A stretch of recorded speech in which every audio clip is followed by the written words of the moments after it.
Hi friends, இன்றைக்கி பார்த்தீங்கன்னா நம்ம வந்துட்டு ஆல்ரெடி இந்த டிசைன் போட்டு வச்சுருந்தோம். நீங்கள் இந்த டிசைன் போட்டு பழகிட்டீங்க அப்படின்னா நீங்கள் போட்டதை எனக்கு சென்ட் பண்ணுங்கள். அடுத்தது பார்த்தீங்கன்னா நேற்று வந்து ட்ரேசிங் எப்படி போடுறது அப்படின்னு ஒரு கிளாஸ் வந்து பார்த்தோம். நம்ம அதில் எடுத்து வச்ச ட்ரேசிங் வந்து இதுதான். ஸோ இந்த மெத்தட் எல்லாருக்கும் தெரிஞ்சிருக்கும், தெரியலன்னா தெரிஞ்சுக்கோங்க. நான் ப்ராப்பராக எப்படி சொல்லிக் கொடுக்கணுமோ அதே மாதிரி சொல்லித்தரேன். ஸோ நேற்று வந்து இந்த டிசைனை வந்து நம்ம ட்ரேஸ் எடுத்தோம் இல்லைங்களா, இப்போ வந்து அதை வந்து நம்ம எப்படி வந்து ப்ளவுஸில் ட்ரேஸ் பண்ணுறோம் அப்படிங்கிறத பார்க்கலாம். இது பேசிக் தான், இருந்தாலும் தெரிஞ்சுக்கோங்க. ஏதாவது உங்களுக்கு தெரியாத ஒரு சில விஷயங்கள் கூட இருக்கலாம் இல்லைங்களா. இப்போ இந்த டிசைன் இருக்குது இல்லைங்களா, அதை வந்து உங்களுக்கு எந்த இடத்துல வரணுமோ ஃபிட் பண்ணிக்கோங்க. நான் வந்து இப்போ இந்த இடத்துல போட போகிறேன், அதனால வந்து இந்த இடத்துல இதை இப்படி நான் ப்ளேஸ் பண்ணிக்கிறேன். இதை ப்ளேஸ் பண்ணிவிட்டு அதுக்கப்புறம் இதை வந்து இப்படி எடுத்துகிட்டு கையை வந்து இந்த கை மேலே ஒன்று இந்த சைடு ஒரு விரலை வச்சுட்டு இதை வந்து தூக்கிட்டு இந்த கார்பன் பேப்பரை அடியில் வச்சுக்கோங்க. நம்ம மேக்ஸிமம் பேசிக்காக எல்லாருக்கும் எப்படி சொல்லிக் கொடுப்போமோ அதே மாதிரி தான். ஸோ தெரியாதவங்களும் இருப்பீங்க, தெரிஞ்சுக்கிட்டவங்களும் இருப்பீங்க. ஸோ வந்து தெரிஞ்சுக்கோங்க. இப்போ இந்த மாதிரி ப்ளேஸ் பண்ணிவிட்டு இது மேலே எழுதக்கூடாது. இந்த பென் வந்து யூஸ் ஆகக்கூடாது. அதாவது இது எழுதாது. எழுதுகிற பென் வந்து நீங்கள் மேலே பண்ணினீங்கன்னா உங்களுக்கு அழுத்தமாக விழுகாது. எழுதாத பெனில் வந்துட்டு நீங்கள் வந்து டிசைன் போட்டிங்க அப்படின்னா அது வந்து கொஞ்சம் அழுத்தமாக விழுவும். இதோட இங்க்கும் போய் இதில் படாது. ஏன்னா இங்கு பட்டுச்சு அப்படின்னா சீக்கிரம் வந்து நம்ம ட்ரேசிங் எடுக்கிற பேப்பர் வந்து கிழிஞ்சிரும். அதனால் எழுதாத ஒரு பென்னில் எடுத்து இந்த மாதிரி வந்து ட்ரேசிங் பண்ணிக்கோங்க.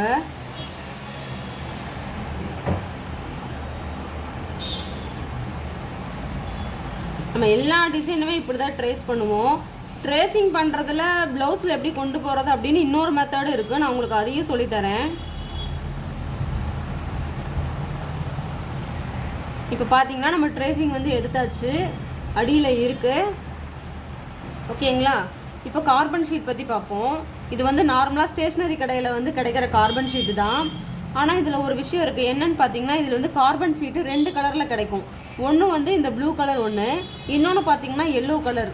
அந்த எல்லோ கலர்லாம் வந்துட்டு ரொம்ப டார்க்காக ப்ளூ சாரீ, ரெட் சாரீ, அந்த மாதிரி டார்க் கலர் சாரீஸ்லாம் இருக்குல்ல, அந்த மாதிரி டார்க் கலர் சாரீஸ்க்கு இந்த மாதிரி ப்ளூ கலர் கார்பன் வந்து யூஸ் பண்ணணும். இதுவே லைட் கலர் சாரீஸாக இருக்குது அப்படின்னா இந்த ப்ளூ கலர் நம்ம யூஸ் பண்ணோம்னா இதுவே வந்து பெரிய ஒரு அங்கங்கே வந்து இந்த கலர் வந்து தெரியும். ஸோ நீங்கள் அப்போ லைட் கலர் யூஸ் பண்ணிங்கன்னா அது வந்து உங்களுக்கு நல்லாயிருக்கும். அப்போதைக்கு லைட் கலருக்கு yellow colour carbon, dark colour சாரீஸ்க்கு இந்த மாதிரி ப்ளூ கலர் கார்பன் வந்து யூஸ் பண்ணிக்கணும். இப்போ பார்த்தீங்கன்னா நம்ம ட்ரேசிங் வந்து எடுத்துட்டோம். இந்த ட்ரேசிங் வந்து அடியில் இருக்குது. இப்போ வந்து எழுதுகிற பென் எடுத்துக்கோங்க. அதை எடுத்துகிட்டு உங்களுக்கு ஏதாவது இங்கே லைட்டாக தான் தெரியுது அப்படின்னா அது மேலேயே வந்து இந்த மாதிரி வந்து போட்டுக்கோங்க. அது லைட்டாக தான் தெரியுது அப்படிங்கிற பட்சத்தில் போட்டுக்கோங்க. இல்லை உங்களுக்கு நல்லா டார்க்காக விழுந்துருச்சு அப்படின்னா தேவையில்லை. எனக்கு இதெல்லாம் ஓகே, இதுவெல்லாம் ஓகேவாக தான் தெரியுது. ஸோ நம்ம இதை வந்து இப்போ எப்படி அடிக்கிறதுன்னு பார்க்கலாம். ஓகே ஃப்ரெண்ட்ஸ், இப்போ வந்து எப்படி அடிக்கிறதுன்னு பார்க்கலாம். இன்றைக்கி பார்த்தீங்கன்னா நான் வந்து ஒரு ஸ்கை ப்ளூ கலரில் சில்க் த்ரெட் போட்டிருக்கேன். இதில் வந்துட்டு எப்படி அடிக்கிறதுன்னு பார்க்கலாம். இப்போ நீங்கள் ஒரு டிசைன் அடிக்கிறீங்க அப்படின்னா இப்போ கோடு நம்மளை நோக்கி வருது அப்படிங்கும்போது நம்மளை பார்த்து தான் இதை வச்சுக்கணும். அதாவது நம்ம வந்து நேராக இருக்க மாதிரி இதை வச்சுக்கணும். இப்போ இந்த சைடு அடிக்கிறீங்க, கோடு வந்து இப்படி வருதுன்னா நம்மளை பார்த்து மட்டும்தான் எப்போவுமே அடிக்கணும். அது வந்து எப்படி நம்ம தெரிஞ்சுக்கிறது அப்படின்னா டிசைனுக்கு தகுந்த மாதிரி. இப்போது இந்த லீஃப் டிசைன் வந்து இப்படி என்னை பார்த்து வருது. ஸோ நான் இதை அடிக்கிறதும் வந்து என்னை பார்த்து அடிக்கிற மாதிரி வச்சுக்கிறேன். இப்போ இந்த மொட்டை டிசைன் வந்து இந்த சைடு பார்த்து வருது. அப்போ நான் திருப்பி என்னை பார்த்து அடிக்கிற மாதிரி நான் வச்சுக்கிறேன். ஓகேங்களா. உங்களுக்கு புரியலைன்னா மறுபடியும் இந்த வீடியோவை கொஞ்சம் ரிவைண்ட் பண்ணி கேட்டு பாருங்கள். இப்போ எப்படி அடிக்கிறதுன்னு பார்க்கலாம்.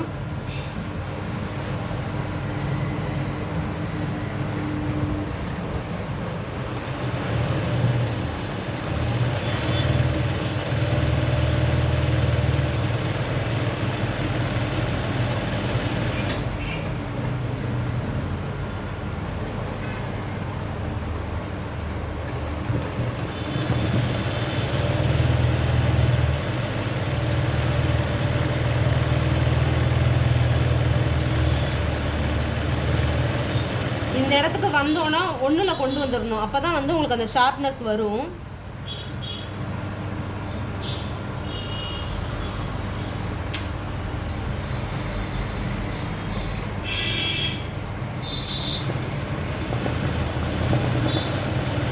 இப்படியே நம்ம அந்த ஷேப்லேயே பேக்கில் அடிச்சுட்டு போகிறோம்.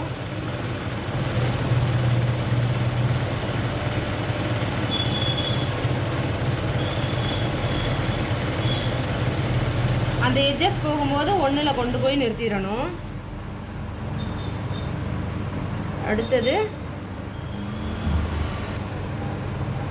இப்போ நம்ம பேக்லேயே அடிச்சுட்டு போக போகிறோம்.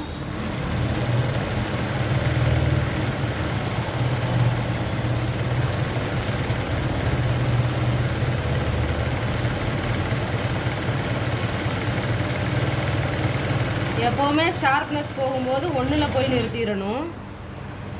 இப்போ திருப்பி ஒன்றுலேருந்து ஆரம்பித்து அப்படியே 2, 3 அந்த மாதிரி வந்து அப்படியே 3லேயே கண்டினியூ பண்ணணும்.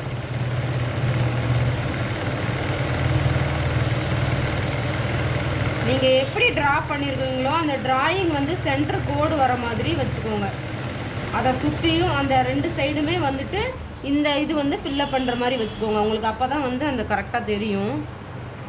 இப்போ பார்த்தீங்கன்னா நான் திருப்பிட்டு 1லேருந்து ஆரம்பித்து அப்படியே கொண்டு வரேன்.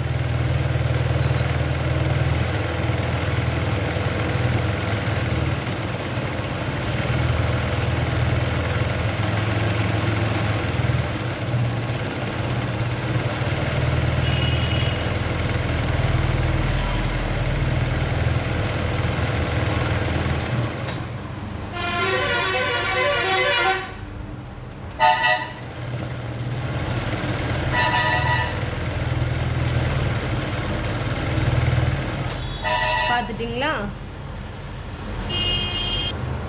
இந்த இடத்துல பார்த்தீங்கன்னா லேசான கிளாத்துனால நல்லா துணி வந்திருக்கு. நீங்கள் கொஞ்சம் திக்கான கிளாத்தில் போடுங்க. இப்போ வந்து பாருங்கள், இந்த டிசைன் வந்து இப்படி வருது. ஸோ நம்ம அதனால இப்படி தான் போடணும். இந்த இடம் வந்து நல்லா பட்டையாக வர மாதிரி தான் போடணும்.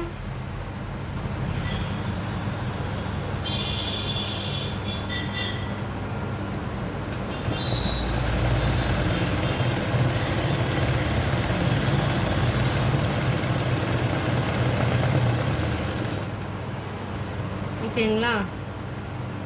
அடுத்தது அப்படியே இந்த இடத்துக்கு கொண்டு வந்துடுங்க. நெக்ஸ்ட்டு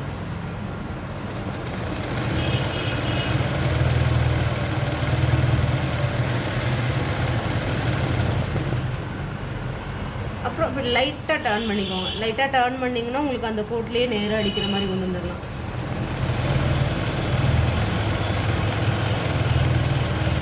இப்போ அப்படியே ரிவர்ஸ் போயிட்டு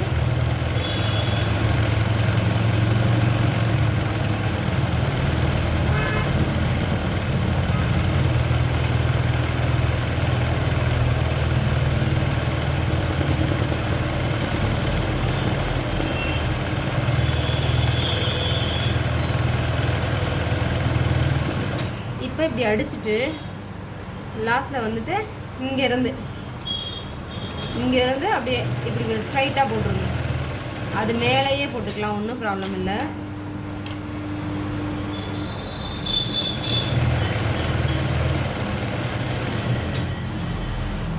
இப்படி போட்டிங்கன்னா உங்களுக்கு அந்த ஃபினிஷிங் வந்து கரெக்டாக வந்துடும்.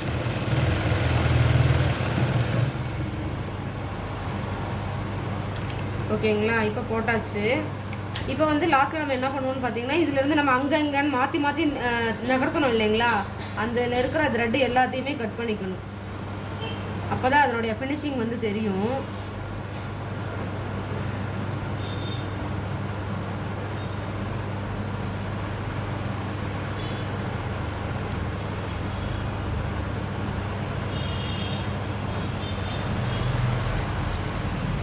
ஓகேங்களா? இன்றைக்கி நம்ம இந்த டிசைன் போட்டாச்சு. இது வந்து ட்ரை பண்ணி பாருங்கள் எப்படி வருதுன்னு.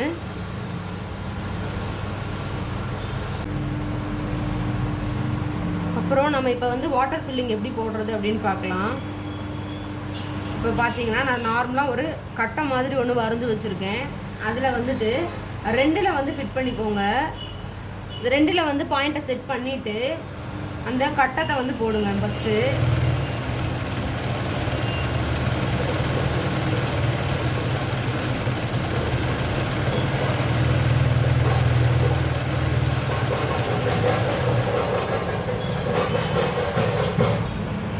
இந்த கட்டம் வந்து நம்ம எதுக்கு இப்போ போடுறோன்னு பார்த்தீங்கன்னா, ஆரி ஒர்க்கில் பானி ஸ்டிச்சுன்னு கேள்விப்பட்டிருப்பீங்க. பானி ஸ்டிச்சுன்னு சொல்லுவாங்க, அப்புறமா வாட்டர் ஃபில்லிங் ஸ்டிச்சுன்னு சொல்லுவாங்க, அப்புறம் ஒரு சில இடத்துல கிரானைட் ஸ்டிச்சுன்னு சொல்லுவாங்க. ஸோ இது வந்து ஒவ்வொரு இடத்துல ஒவ்வொரு மாதிரி. உங்கள் சைடில் இந்த டிசைனுக்கு என்ன நேம்னு சொல்லுங்கள். இந்த கட்டம் வந்து ஜஸ்ட் ஒரு டிசைனுக்காக தான். இந்த கட்டம்லாம் வந்து டிசைன் கிடையாது. அந்த கட்டத்துக்குள்ளே தான் நம்ம அது என்ன ஃபில்லிங் அப்படிங்கிற அந்த டிசைனை போட போகிறோம்.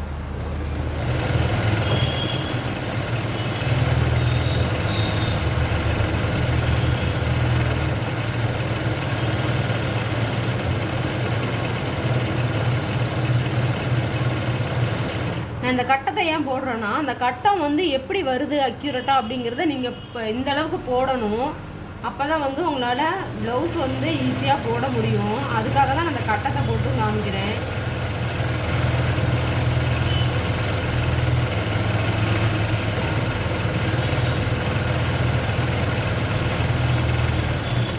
ஓகேவா? ஃபஸ்ட்டு வந்து இந்த கட்டத்தை போட்டோம். நீங்களும் போட்டு பழகுறதுல நான் எப்படி சொல்லி கொடுக்குறேனோ அதே மாதிரி போடுங்க. இப்போ வந்து நம்ம 2ல் செட் பண்ணி தான் அந்த கட்டத்தை போட்டிருக்கோம். இப்போ வந்து 1ல் வந்து ஃபிட் பண்ணிக்கோங்க. அந்த பாயிண்ட்டை வந்து 1ல் வச்சுக்கோங்க. வச்சுட்டு நம்ம தமிழில் ரா எழுத்து போடுவோம் இல்லைங்களா, அதே மாதிரி எங்கேருந்து வேணாலும் நீங்கள் ஆரம்பிக்கலாம். அந்த ராவை யா மாதிரியும் கீழே வரும்போது ரா மாதிரியும் அப்படியே மாற்றி மாற்றி போடணும்.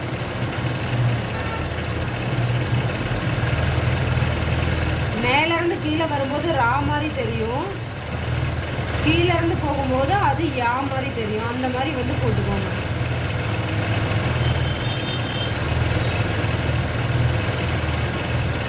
இப்படி சைடில் வரும்போது அப்படியே ஒரு கோடு மாதிரியே கொண்டு போகலாம், ஒன்றும் பிரச்சனை இல்லை.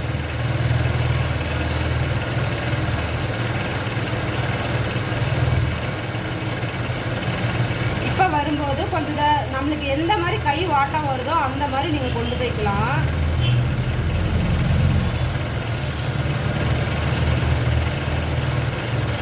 இதை வந்து இப்படி தான் போடணும்னு இல்லை. நம்மளுக்கு அந்த ரார் யா இது ரெண்டுமே வந்து மாற்றி மாற்றி வர மாதிரி வந்தால் போதும்.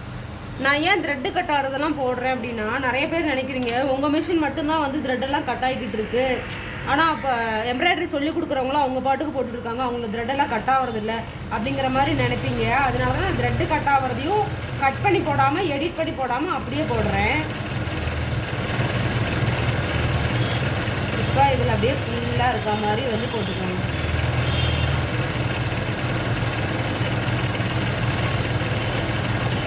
ஓகேங்களா?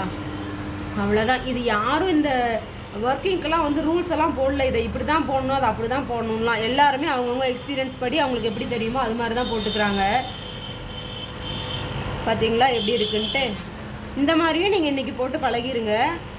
நேற்று எடுத்த ட்ரேசிங் டிசைனை இந்த மாதிரி போட்டு பழகுங்க.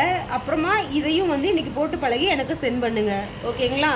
வேறு ஏதாவது டவுட்ஸ் இருந்துச்சு அப்படின்னா எனக்கு வந்துட்டு மெசேஜ் போடுங்க, நான் ரிப்ளை பண்ணுறேன். பாருங்கள், அடுத்தது ஒரு டிசைன் இதே மாதிரி ஒரு சில்க் த்ரெட்லேயே போடுற டிசைன் ஒன்று சொல்லித்தரேன். நான் எப்போவுமே சொல்லியிருக்கேன், நீங்கள் வந்து ஒரு ஒர்க்கை ஸ்டார்ட் பண்ணும்போது இந்த நூலை வந்து நார்மல் சிங்கர் மிஷினில் இருக்க மாதிரி இப்படி நார்மலாக விட்டுட்டு நீங்கள் வந்து இதை அடிக்க முடியாது. இந்த நூலை வந்து கொஞ்சம் பிடிச்சிட்டு அடிச்சிங்க அப்படின்னா உங்களுக்கு நீங்கள் எந்த இடத்துல அதை வைக்கிறீங்களோ அது கரெக்டாக பதிஞ்சுக்கும். ஸோ பாருங்கள், இப்போ ஒரு டிசைன் போடுறேன். எந்த டிசைனையும் போட்டு பழகுங்க.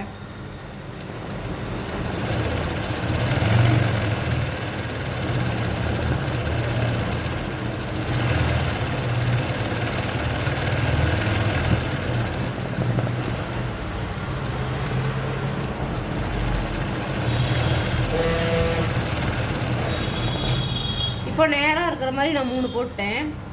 அடுத்தது இதுக்கு பக்கத்துலேயே திருப்பி சைடில்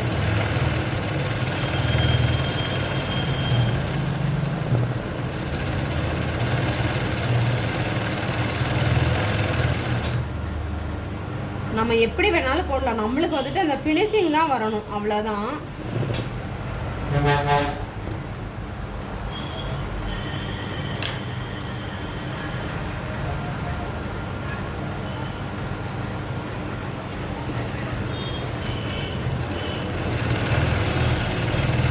இந்த மாதிரி எதுக்கு மாதிரி போட்டும் நம்ம போடலாம், இல்லைன்னா பக்கத்தில் போட்டும் போடலாம்.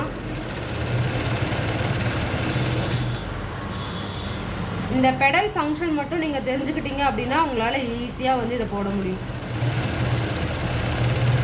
இந்த பெடல் ஃபங்க்ஷனை நல்லா தெரிஞ்சுக்கிறதுக்கு என்ன பண்ணணும் அப்படின்னு பார்த்தீங்கன்னா, நீங்கள் அடித்து பார்த்துக்கிட்டே இருக்கணும். நீங்கள் அடிக்கும்போது நீங்கள் காலை எப்படி நவுத்துறீங்க, இது வந்து எப்படி நகருது, பாயிண்ட் வந்து எப்படி நகருது அப்படிங்கிறத அனலைஸ் பண்ணிக்கிட்டே இருக்கணும். நீங்கள் அடிச்சுக்கிட்டே இருந்தால் மட்டும் பத்தாது, நீங்கள் என்ன பண்ணுறீங்க, இங்கே மெஷினில் என்ன ஆகுது அப்படிங்கிறத அனலைஸ் பண்ணிக்கிட்டே இருக்கணும். இப்போ பார்த்தீங்கன்னா எடுத்தாச்சு. நான் அந்த மாதிரி எக்ஸ்ட்ரா இருக்கிற த்ரெட்டெல்லாம் கட் பண்ணி விட்டுக்கிறேன்.